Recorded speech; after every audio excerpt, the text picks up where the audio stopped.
Welcome to Stuff You Should Know, a production of iHeartRadio.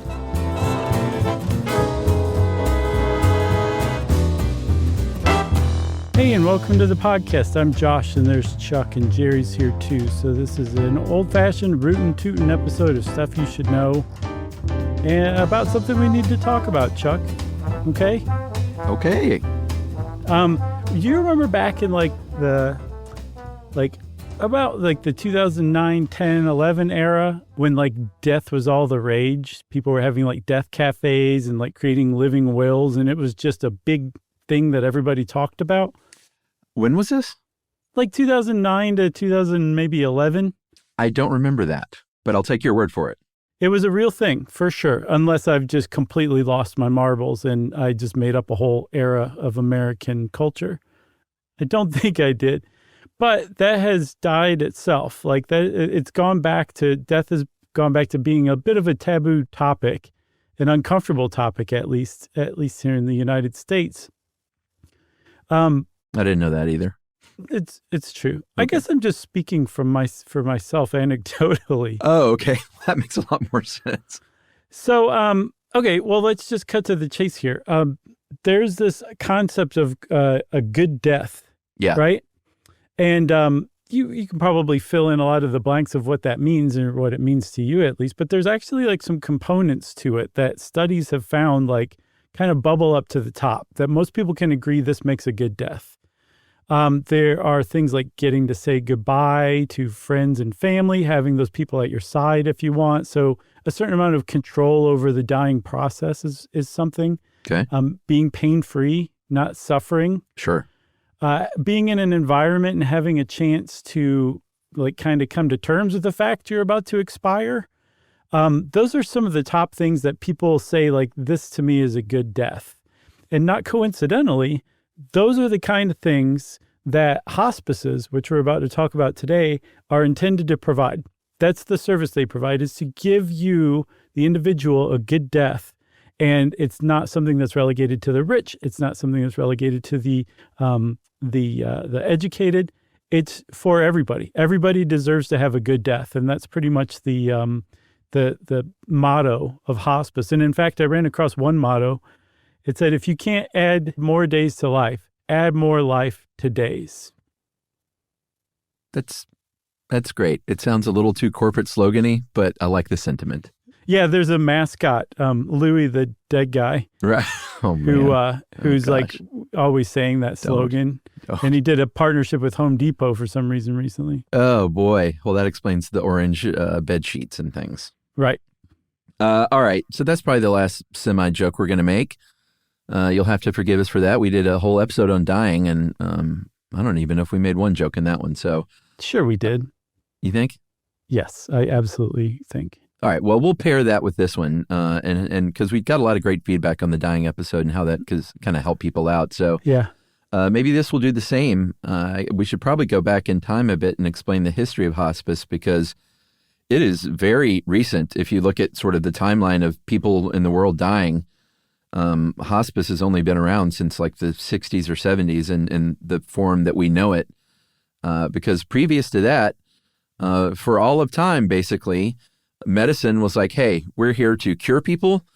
And if it turns out that we cannot cure you and that the end is near, for a very, very long time, until the last, like I said, since the 60s or 70s, very shamefully, hospitals and even doctors would sort of it was a reminder that they couldn't save you. So they didn't spend a lot of time with you. And there are a lot of, well-known reports of people kind of scurrying past rooms where people were in their final days in a hospital and stuff like that. Yeah, they left the dying who were incurable now to basically die alone. They withdrew support. That was just what they did. And like you said, it was a reminder of the failing of medicine. And this was a time when modern medicine was not in any kind of mood to be reminded of failings, because, the 20th century was pretty triumphant for it. I saw the infant mortality rate declined by 90% over the century. There's sanitation, clean drinking water, polio vaccine. Science could do anything. And people who were incurable were just a reminder that there were limits to that whole thing. That's right. And another thing that was going on, and this is also pretty shameful. Well, I guess not shameful, but they've since revisited how they look at pain management. But Yeah. you had to really be in pain to get pain management, and then that had to wear off, and you had to be really in pain again for them to administer more pain management.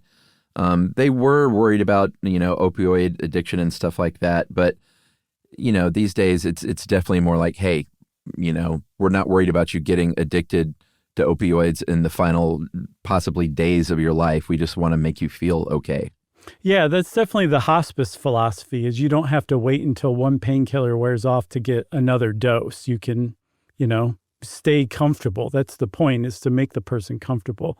That's called palliative care. We'll talk a little more about that, but it's essentially just taking care of symptoms to keep people comfortable. Yeah, for sure. Nuns were kind of on the scene early on, providing, emotional support. They couldn't dose out pain medication, of course, and stuff like that. But they, it was a lot of times it was religious organizations that were stepping forward, that were kind of doing the hospice type work that would come along in the 60s and 70s, thanks in part to a couple of big landmark books that came out. Yeah, there was this whole thing in the 60s and 70s that was kind of this rebellious streak that went across or against some of the just unquestioned institutions. And one of those was medicine and doctors and hospitals. But there was a psychiatrist named Elizabeth Kubler-Ross who very famously came up with the 5 stages of grief. And that was in her 1969 book on death and dying. In addition to being famous for coming up with the 5 stages of grief, she also basically interviewed people in the Chicago hospital's ICU who were dying, and just found that they were just being totally neglected. And so she definitely lobbied for dying and dying people and their families to be listened to and to be treated rather than just ignored.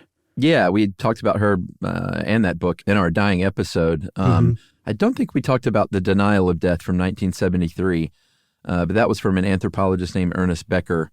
And he was writing this as he was dying himself. So he was in a position to really give a good, pretty moving first-person account.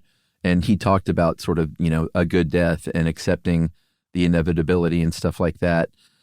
So these things were sort of happening in the cultural movement when a woman, a hero, I think, named Cicely Saunders came along, eventually the founder and medical director of St. Christopher's Hospice in London. And she really changed the game and kind of birthed the whole sort of modern hospice movement. Yeah, she had a bad back from a young age, and apparently it kept her from her desired career of nursing. So she instead became basically a social worker, what at the time they called a lady almoner or distributor of alms, right? So it's pretty old-timey. But it does it's a nod back to the original hospice, which were founded in the Crusades by the Roman Catholic Church. Ironically, Cicely Saunders was raised an atheist, but she had a conversion to Christianity, evangelical Christianity, even when she went on vacation with a Christian friend and her family. And one of the other big experiences that led her to found the hospice movement, essentially, was she had some friendships with some people that she helped essentially as they were dying, and really kind of was moved by these friendships and wanted to make sure that other people had that same experience. So she did something that, just kind of, I think, really gets across the kind of person she was. And she went to medical school to make her voice a little more credible. Yeah, she started medical school at age 33. This is in the 1950s, and she finished medical school. She was able to work as a physician. She started writing articles and stuff about this, about people, being deserted or feeling like they'd been deserted by their doctors, like the closer they got to death, like we were talking about, and said, hey, there's got to be a better way to take care of people, not only physically, but emotionally and spiritually as they near death. So she, got that medical degree, got a research job at a hospital, started studying, she wanted to have a legitimate sort of background for this, so people didn't think she was just some wacky empath trying to do good, which, should be enough. But she figured if she was armed with medical training and real data and on like pain management and stuff, that she would go a lot further, and she did. Yeah, she went and studied pain management firsthand so she could come up with her own protocols. One of those protocols that was really groundbreaking and went against the norm was to give dying patients not just heavy doses of morphine to make sure that they weren't in pain, but also cocaine to keep them from just being kind of doped up for the rest of their lives. She would find out what liquor they preferred and would make sure that they had their liquor. And all of this sounds like just completely reckless and careless.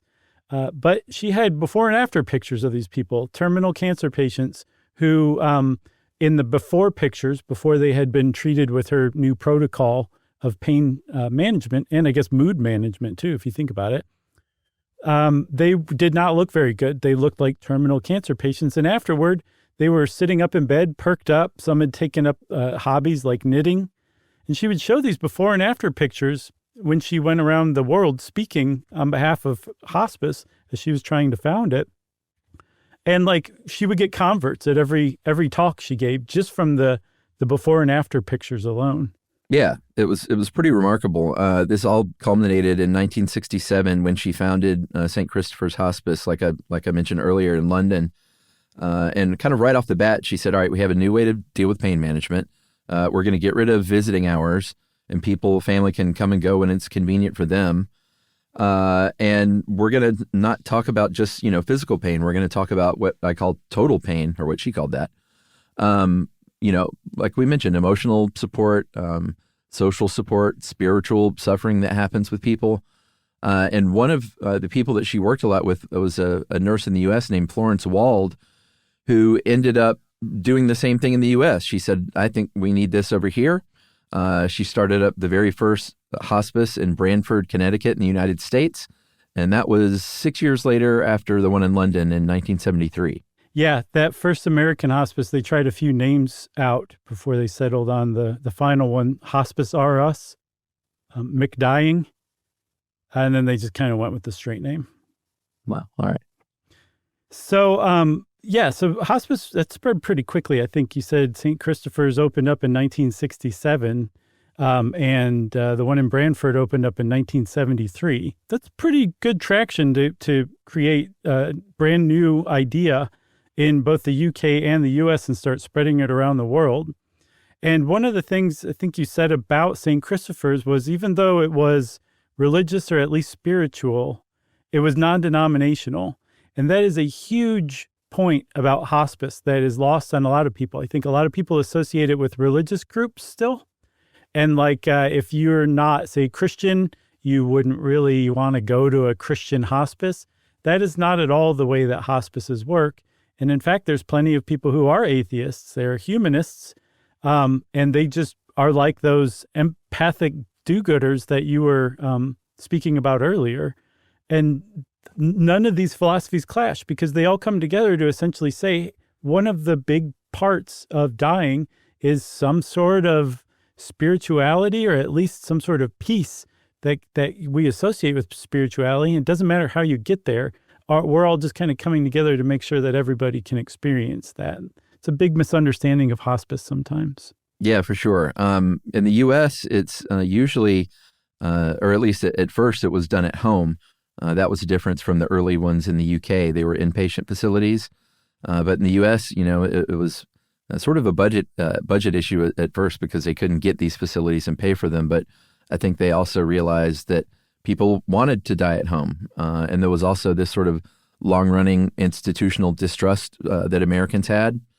And it was a lot of volunteer work at first, like almost entirely volunteer early on. It was sometime, like we mentioned, people in the clergy still doing this kind of work after centuries of doing so.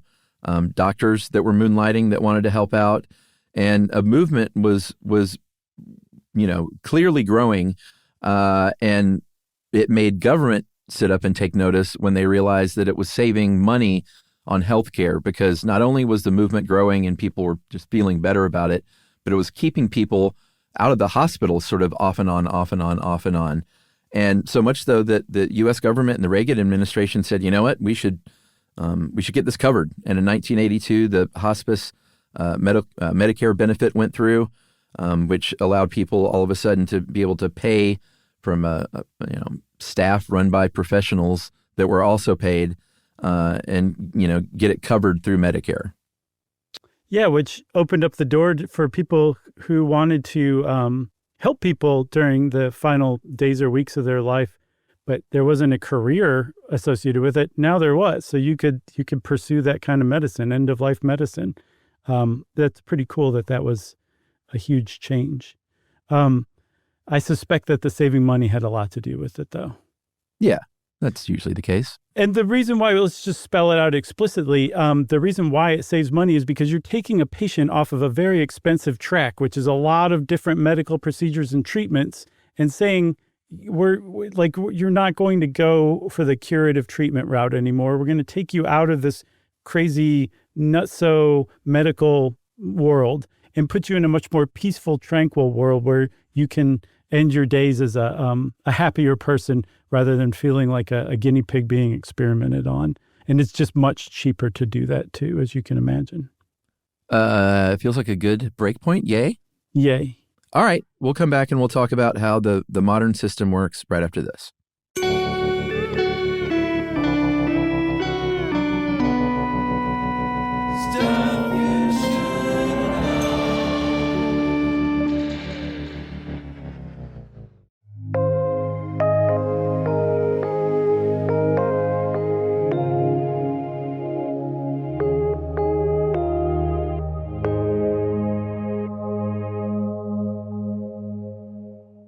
So here in the United States, Chuck, hospice is usually paid for by Medicare, which is federal insurance coverage for people who are retirees typically or maybe disabled. And then also sometimes Medicaid, which covers lower income Americans. And the upshot of all of this is that if you are dying and choose to go on hospice care, you are not charged for this. And that is a wonderful thing that the federal government does. Apparently, the UK is very much like that, but a lot of it is donation driven rather than paid for by the government, which does chip in, but the lion's share is paid for by donations in the UK. But there's eligibility requirements that basically say, like, if you don't check these boxes, or if you stop checking these boxes at any point, you can't be in hospice anymore. Yeah, and those boxes specifically, you have to have 2 doctors certify that you have and this is for Medicare, to get it covered, not just to get into hospice. Right. You have to have a terminal illness.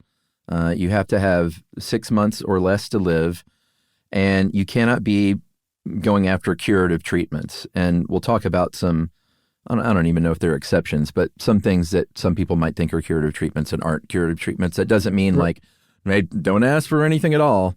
You can't have a Band-Aid. Yeah, you're on your own. So we'll get into those. But and this is going to be a sticking point that kind of comes up later in some of the failings of the current system. But Medicare pays hospice companies and agencies a daily rate instead of for specific services they provide, like basically all the other medical treatment you're ever going to get. And there are 4 levels of that care, and they're going to be different rates depending on the level that you're going to get, and also where you are. Right. So if you're running a hospice, you would get a flat fee paid by the government for a patient who's in routine home care, which is you're not in crisis, you're still dying, but you're doing okay. And it usually is just a visit, maybe a couple of times a week. They're coming by to make sure that their meds are going down right. They maybe have their nutrition going. They're just essentially just checking on you.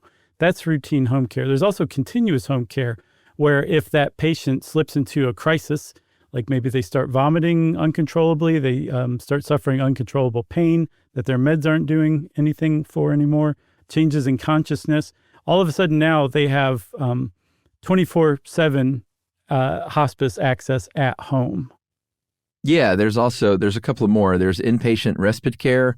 That's when a patient goes into they have to leave home to go into a physical hospice center for up to 5 days. A lot of times this is to give their caregiver time off, because that's one of the brutal parts about end of life is, and And I say burden on the family, not like, what a hassle, but, it is a burden on the family.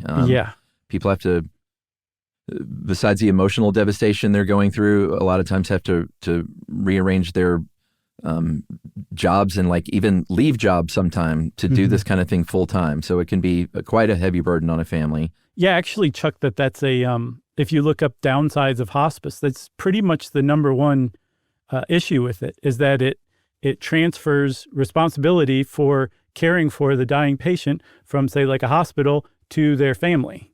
And it's a very big deal. Yeah, and then the last one is general inpatient care, and that is when you're addressing pain control or any kind of symptom management that you can't, that you have to like go in and take care of at a specific place. It's not the kind of thing you can do at home generally. And then, palliative care is a big part of it. That's what we kind of mentioned earlier is just making people feel better toward the end. I mentioned things that don't count as curative treatment, like if you have active heart failure, they can try and reverse that. Or if you have some like nasty bed sore that gets an infection, that's not going to boot you off covered hospice care to get that taken care of. No, the key to being covered for hospice under Medicare is that you are not pursuing treatment to cure the thing that's got you terminally ill, right? So like you said, if you have developed a heart condition, but that's not what's killing you, you have terminal cancer, they can, treat your heart condition. And even if you do have terminal cancer, if you have nausea from cancer, pain from cancer, they're going to treat that because they're not trying to cure the cancer. You have to give up things like radiation or chemotherapy. Those are curative treatments. But there's the idea that they're just like, nope, sorry, we're just going to put you in bed and basically let you lay there. That's not at all what you have to give up in order to enter hospice. Yeah, and the hospice workers are doing a lot of stuff for you that goes above and beyond just making you feel better, or maybe sitting with you and like, brushing your hair. Like there's all that stuff that they're doing, bathing you, housekeeping sometimes, helping out with gathering and administering the medications. But, they're doing all kinds of stuff. They might be shopping for you. They might be babysitting for your family to give, the like we mentioned, the people in your family that are caring for you, like to give them a break. They may help with fundraising. If you have money you need raised for your treatment, they may bring in music and comedy performances to hospice centers.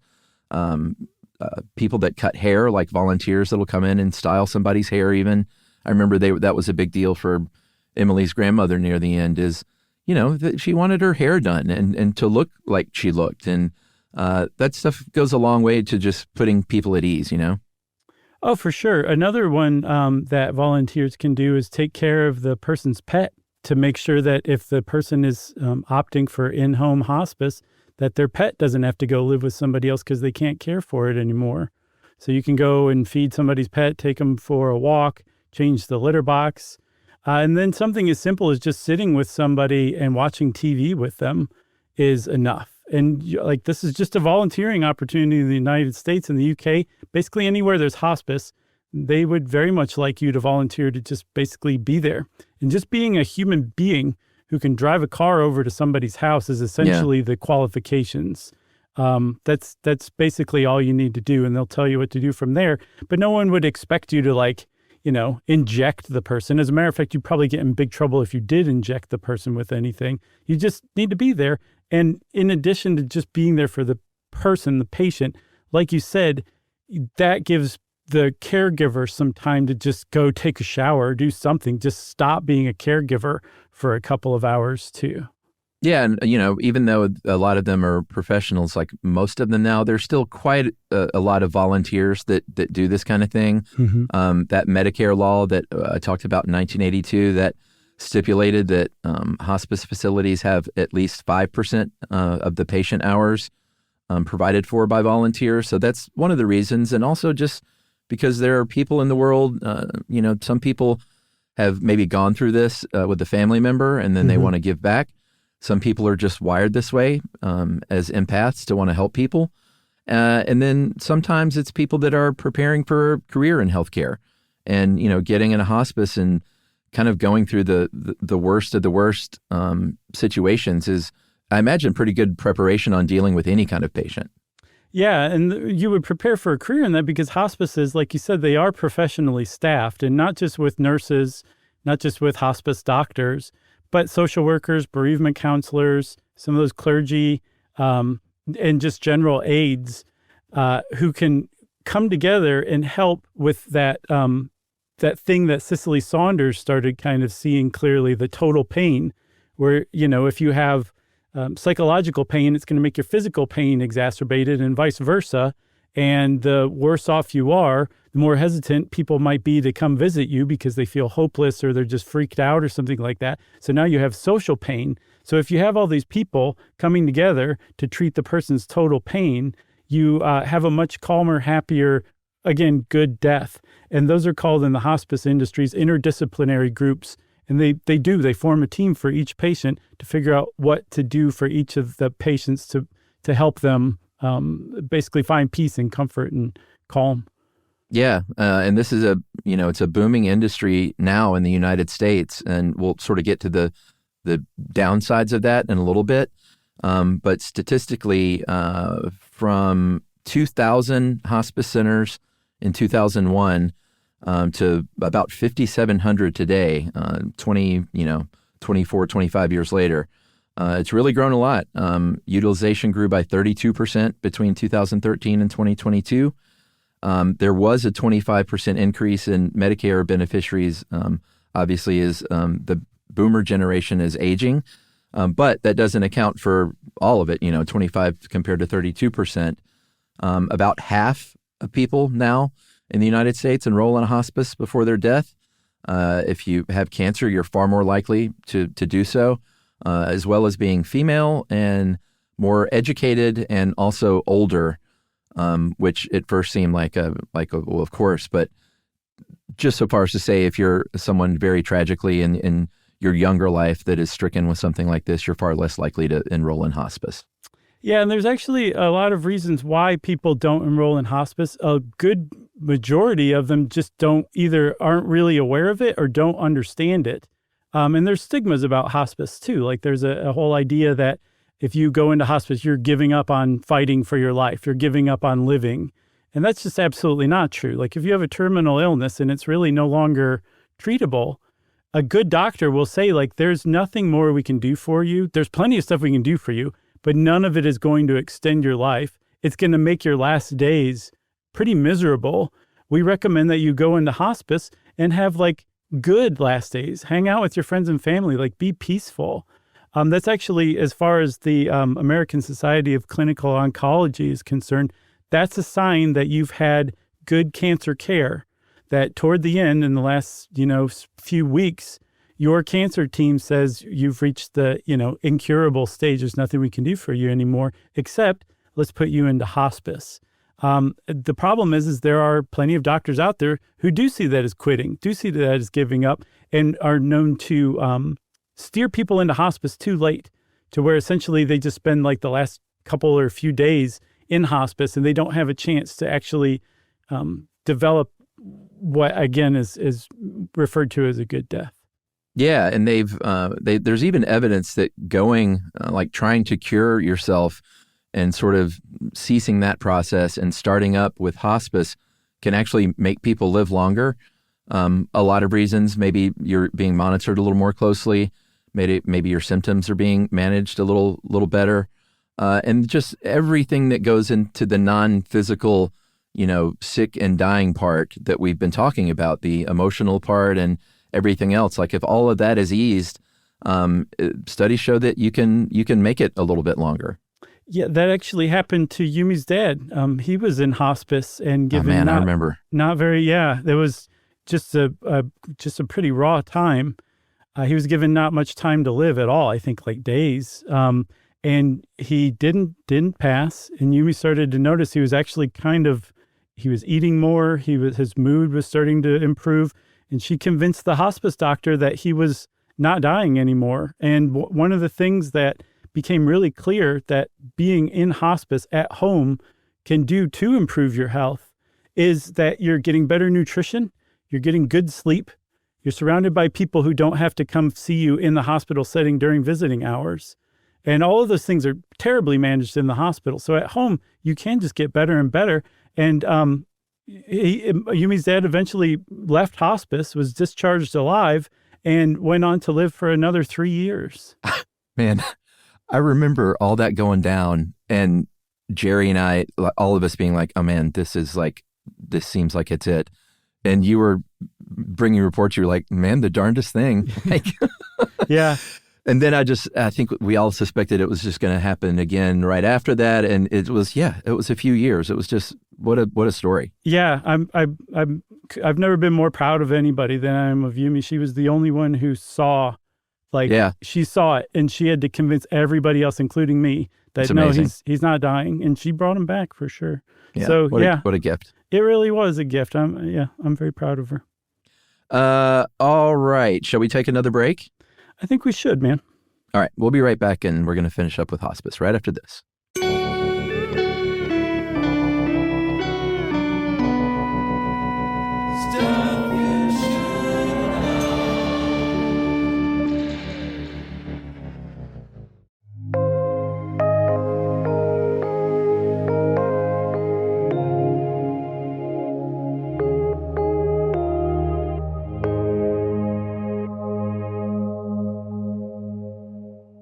One thing we should mention kind of briefly, we don't have to get too much into it, but hospice and right to die and assisted dying, these are two things that, don't go together, but they obviously kind of do go together in a lot of ways, because you've got a group of people that are, it's the same group of people mainly. It's even, I think, legally designated in places where you do have the right to die. You have to have doctors sign off that you're within 6 months and there is no cure. And it kind of is in lockstep with hospice, but it's not the same thing, because it's just not. The World Health Organization very much defines palliative care as something that neither hastens nor postpones death. Mm-hmm. It is not the point of hospice to go in and, find an empath who will help assist you along a little quicker. Mm-hmm. If you live in one of those states, I think it's an amazing gift to be able to do that. And there's a track for doing that, but it's not hospice. No, and the reason why it riles up hospice people who are against that is because one of the reasons that people do choose medically assisted dying is to end their suffering. And hospice people are like, no, we know how to end their suffering without them having to die. Yeah. And that's why it really gets under their skin. Although that said, there are plenty of hospice people, probably humanists, who are like, it's anybody's inalienable right to choose how or when they die. Yeah. So, yeah, it is kind of a tricky thing, but it isn't, I think it is generally unfairly associated with hospice. And even palliative care, I don't think we said explicitly, that is to treat and manage symptoms, pain, nausea, that kind of stuff, symptoms that come along with terminal illnesses. And that is a part of hospice, but not all palliative care is hospice. You can get that same stuff as you're pursuing like curative treatments, right? Yeah. So it's not like they're going to be like, you're getting curative treatments for cancer. Sorry, we can't do anything about the nausea then. It has a place in both of them. And it has nothing to do with assisting someone in dying. It has to do with helping them die comfortably when they die naturally. Yeah, and you're not going to get you'll get morphine and you'll get like the good stuff these days, morphine plus, but you're not going to get the cocaine and the liquor. No, unless you have a family member who knows somebody. Yeah, there's somebody's got a guy, maybe.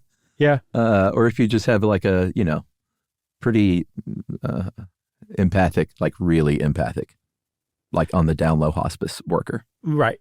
And even if you do score for them, they might not even want it. Like I tried to give Yumi's dad a bunch of cocaine. He's like, no, I'm good with the pain stuff I'm on now. Yeah. And then what to do with it, So hey, look, we found another joke. Amazing. So right before the dark side. Yeah, because there is a dark side to this. And again, the one downside to hospice is it shifts the burden on the caregivers. We'll talk a little bit more about that in a second. But the kind of generally agreed upon dark side of hospice is that there's such a thing as for-profit hospices. And contrary to our private equity theme in our private equity episode, we should say that there are plenty of for-profit hospices that are perfectly well run. Yeah. That the family members who have patients and family dying there are totally happy, give them great reviews. Being for-profit as a hospice isn't necessarily a bad thing. Where they start to get lower marks than other kinds of hospices, specifically nonprofit hospices, is when they are part of a publicly owned corporation. Like a hospice went with the IPO at some point. Yeah, like a chain. Exactly. Or surprisingly, or not, private equity owns the hospice. And the reason why it's problematic is because the way that payment is structured has a built-in incentive for-profit hospices to cut corners and cut costs. Yeah, there was a survey in 2024 that 25% of hospices in the U.S. are owned by private equity firms now. Mm-hmm. So you can refer to that episode as to exactly what goes into that. But, I said earlier to put a pin in the payment structure, which is they don't get paid through Medicare. They don't get paid out per treatment given or for specific treatments given. It's just this flat fee. And obviously, if you have a chain, a hospice chain that is for profit and has gone through the IPO process and has shareholders to answer to, very sadly, many times you're going to get hospice centers that get that flat rate, but they're cutting staff and people are getting the bare minimum treatment required by law. Right.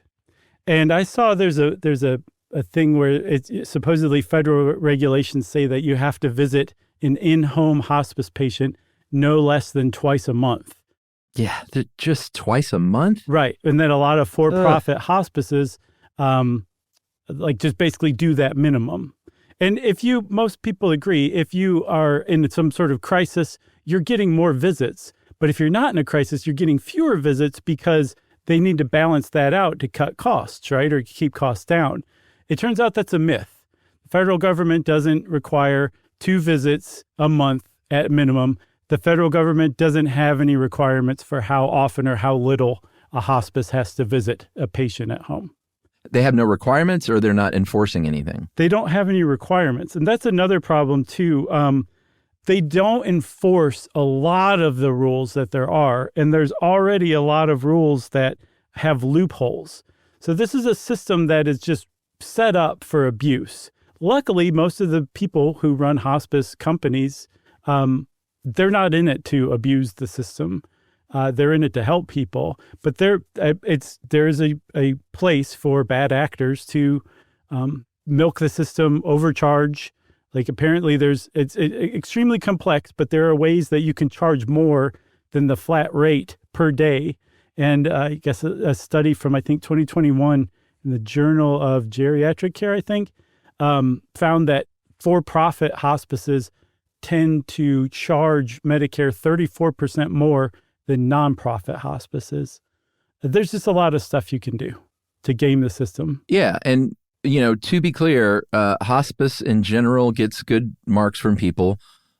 Even for-profit hospices generally get good marks from people.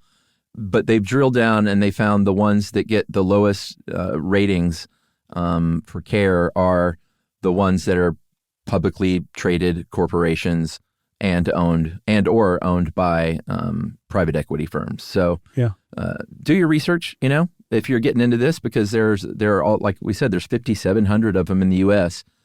And hopefully there's one near you that will take care of you a little bit better. To remain on hospice, there's also, all kinds of rules as far as what's called live discharge. Right. You have to demonstrate ongoing steady decline at recertification intervals every 90 days for the first 6 months, then every 60 days after until death or discharge. And discharge is basically exactly what it sounds like. You're discharged like you're discharged at a hospital. Mm-hmm. It may be because you want to try, curative care again, which is great, and you're right. It could be because of an emergency that you have to go to the hospital for, which will boot you off, which really stinks. But there are guidelines about discharge, and not all of them seem fair. Yeah, and you can imagine if you're dying of a terminal illness, being moved from a hospice to a hospital to continue treatment, maybe home where you have a bunch of emergency room visits ahead of you because your symptoms are going to flare up. It's not a comfortable thing to be discharged from one place to another. It's also a huge burden on the family, too, because, again, the care is being transferred from medical professionals to the family. But also, the whole premise of it is just faulty because not all diseases follow the same trajectory in the decline of the person. And yet they're all held to the same standard, which is essentially the standard that cancer creates a decline in a patient too. So essentially just saying, if you have a terminal illness that's certified by doctors, that doctors recertify, say, every 60 days, you don't have to face a live discharge. Like, you can stay in hospice until you die. Your death doesn't have to cooperate with federal guidelines. That would be a huge change and a really simple one to hospice rules. But apparently that's not happening right now.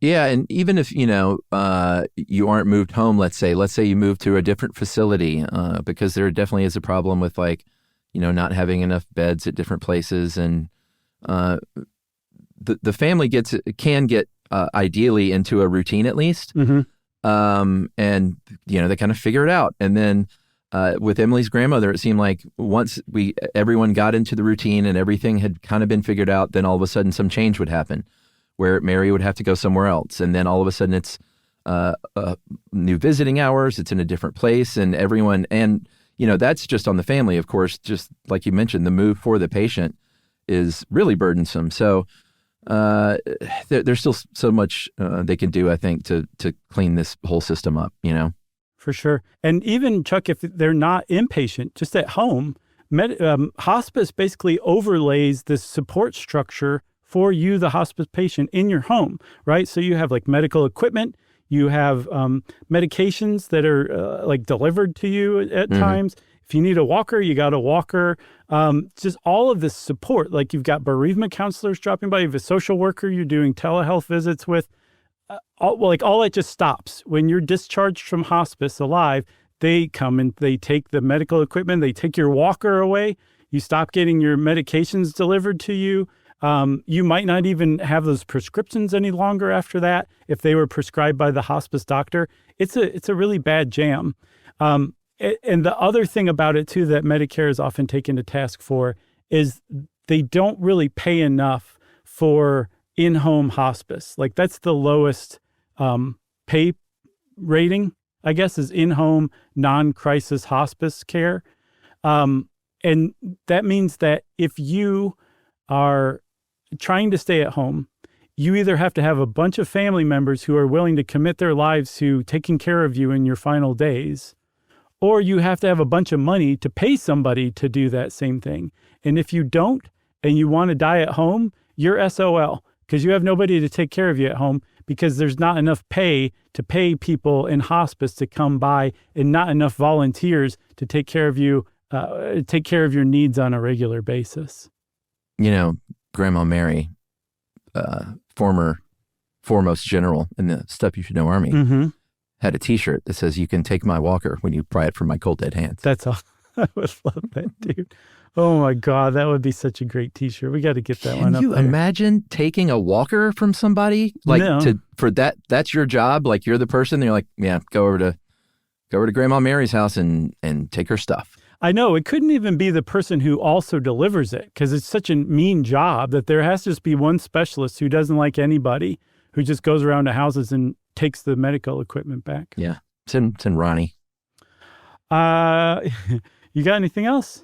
No, I have nothing else. Hopefully this serves some people. And, just look around and do your homework and see if you can find a place that works for you and your family. Yeah, and another good piece of advice is to do that sooner than later. Like, share your wishes with your family. Maybe even go so far as to create a living will or some sort of medical document saying, like, I do want to go into hospice. I want to stop curative treatment at some point. And then, do like read reviews. It's like, just find out who you would go to if it starts to seem like that might be a possibility coming down the pike. Yeah. Oh, man. My God, get a living will. Yeah. I don't care how old you are. It's a very easy thing to do. And it's that and a will are the two biggest gifts you can give your family as you grow old. That's right. You want to impress your parents and you're 7? Start thinking about a living will. Start talking about a living will to your parents. Yeah. And they will just be blown away. Totally. That seems like something in a TV show about a precocious kid. Yeah, for sure. Like Alex P. Keaton, he would do that. Yeah, exactly. Oh, he had one. So before we finish, I just also want to give a huge shout out to Yumi's dad's hospice doctor, Dr. Pujari. Awesome. Who did not have any sort of ego and was totally willing to listen to Yumi and helped get her dad out of hospice too. So I love it. Shout out Dr. Pujari. And since I shouted out Dr. Pujari, as was foretold by the runes in 2008, I've just unlocked listener mail. This is Gen Z Stare Speaks Back. I have 3 emails I'm going to try and sort of hit the highlights of because we got what I felt like was 3 really sort of legitimate answers as to what the Gen Z Stare is all about that now I understand. It may not be my jam, but like it doesn't need to be my jam because I don't have to put my Gen X stuff onto Gen Z. That's true. Hey guys, 22 years old, Gen Z, very much in the Gen Z Stare era. I work in customer service, which is where I use it the most. But we were raised with, if you have nothing nice to say, don't say anything at all. So hence staring. So I guess they took that very much literally. Yeah. It's not something just done to adults either. And this person points out that they do it for their friends. As far as the phone call, no one calls us. When they do, it's a spam call, which I was always told the double hello people. I didn't know that was a thing. When they answer the phone, it cues the robot. Did you know that? Yes. Okay, I didn't know that. So I just answer and sit in silence until the awkward is this Josie follows. And that is from Josie Boozer. This is another one. Hey guys, Gen Z person. I think the explanation you're probably looking for is a lot of Gen Z are using it to are used to being interrupted, not taken seriously, or have our responses to stories be given a weird look. The example of where someone finishes a story and the person just stand there can either be 1, I don't have anything interesting to say about that story, and I don't want to make something up. 2, I'm so used to having my opinions not taken seriously that I'm just not even going to bother responding. Many of us are socially awkward and have trouble creating small talk with people that aren't close to us. Another reason may be because most of our conversations are online and have been online as we aged, and many people will give an emoji reaction to a long story, or just get a smile and that's cool in response. That is from Sam. Okay. So it's kind of tracking along the same lines. Right. And then this is from Catherine, who's been listening for 5 years as a 23-year-old. I've heard people blame the pandemic, but I don't think it fully explains the generational trend since we all lived through the same period. I think there are 2 main causes. First, my generation has spent much more time in front of a screen than any previous generations did. We've grown used to one-sided content consumption. You would look crazy if you responded to a YouTube video the way you would a phone call or an in-person conversation. So we're a little out of practice with responding to prompts instead of just watching something. This all makes total sense. It totally does. And then secondly, Gen Z seems to be more likely than previous generations to forego the fake politeness that used to be expected in conversations. I think this is partially because we're constantly inundated with advertisements. We become highly sensitive to fake niceness because someone is trying to manipulate our emotions at every turn and sell us something. My generation seems much more likely to prefer genuine reactions, even if they're negative, because when we're online, it's the only way to know something is not an ad. Woo! Man, this is something else, huh? Yeah, those were deep. From Josie, Sam, and Catherine, right? Yeah, and I think they all sort of track along the same lines, and that explains a lot. So, yeah, if a Gen Z person is just staring at you, maybe they think you're a real jerk and just don't want to say anything. Right. They assume you're manipulating them right then. Yeah, or the other reasons mentioned. I think they're all valid in their own generational way. I feel like that really explains the discomfort that people like, say, from Gen X get when we're treated like that, because we are used to fake niceness. I know. You know, and like we're willing to go along with that kind of thing just to keep from a situation being uncomfortable. Yeah, also, though, quick tip, if you don't have anything nice to say, don't say anything at all. I recently went through an experience with a tattoo artist, getting my a tattoo covered up with my dogs. Mm-hmm. And it's a this great guy tattoo. I appreciate it. He did a great job, but let's just say we weren't the same kind of person. He had a lot of interesting theories on things. And here's a little tip to my Gen Z friends. You don't have to not say anything. Just keep nodding and go, interesting. Oh, yeah. I did that over and over and over for hours. It goes a long way. Yeah. Interesting. And sure. Well, no, I don't even know if I am lying. It was interesting. Yeah, okay. Just not for me. Right, exactly. Maybe the tone was a lie. Maybe so. The guy did do an amazing job. You said he did it like freehand too, right? Oh, yeah. I'll put pictures up at Chuck the Podcaster. He's a sort of amazing artistic dude. Yep. Just like looking at pictures of dogs and drawing them on my arm. It wasn't like stenciled out on my arm first. It's nuts, man. Well, thanks a lot again to Josie, Sam, and Catherine for explaining that to us. You guys did a knockout job, and we appreciate it. And I'm not being fake nice right now. I'm being quite legitimate and serious and genuine. If you want to get in touch with us and tell us about your generation, we love hearing that kind of stuff. You can send it off to stuffpodcast@iheartradio.com. Stuff You Should Know is a production of iHeartRadio. For more podcasts from iHeartRadio, visit the iHeartRadio app, Apple Podcasts, or wherever you listen to your favorite shows.